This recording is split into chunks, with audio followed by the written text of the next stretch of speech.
Hello and a warm welcome, survivor. Today I have a fun little story for you, called Stairs, written by Jack. In 1984, an old widowed lady lived by herself in a two-story house. She was completely immobile and bound to a wheelchair.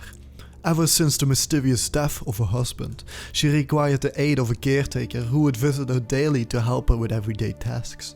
What made it so difficult was the fact that the two floors of the house were only connected by an old and decrepit staircase. When the old lady needed to move between the two floors, the caretaker would have to carry her frail body like an infant up and down the stairs. One day, the police received a call from the widow. There had been a murder.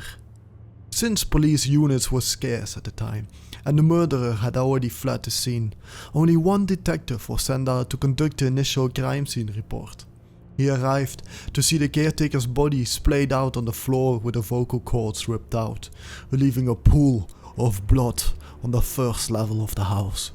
The old lady sat atop the staircase in a wheelchair, watching him, still and silent, seemingly in shock. He immediately ruled her out as a suspect due to her inability to move up and down the stairs, and because she was strapped up there at the time the murder took place. It was similar to the death of her husband, who had suffocated in his sleep on the couch downstairs many years ago.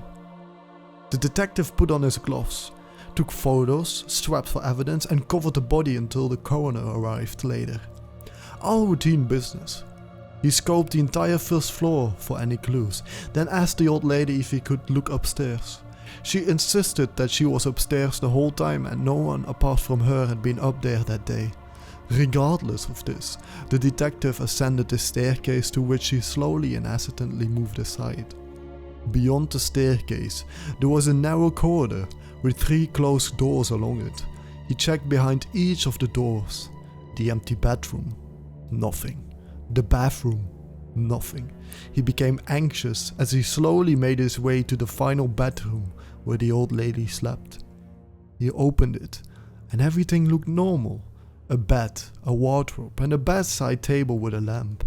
He checked every wall of the room in horror, as it was not what he discovered, but it was what he didn't discover that made him stop dead in his tracks and slowly reach for his gun in its holster. It was a detail so minor that they had completely overlooked it on the last investigation of the husband's death. There was no phone upstairs. He suddenly heard a noise. He withdrew his gun and rushed out of the room, only to find an empty wheelchair atop the stairs. That was it for this story. I hope you liked that. One fun part about the story is that the caretaker took her up and down the stairs every day, even though she could walk. It's quite freaky, I don't know. What is your opinion about this story?